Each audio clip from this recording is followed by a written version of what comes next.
How to link WhatsApp on two phones. Hello everyone, this is Sabrina here to help you today. So without any further ado, let's get right into the video. Launch your WhatsApp,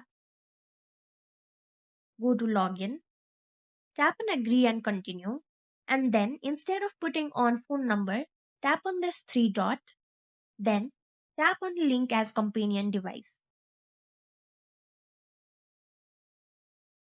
And now you can see the steps that you need to follow.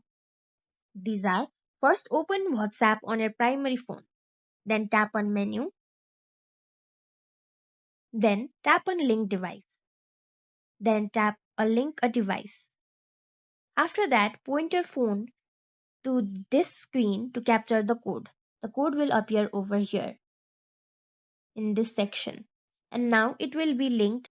Thank you for watching this video. Make sure to like, share and subscribe to our YouTube channel. If you got any question, comment them down and I'll catch you in the next one.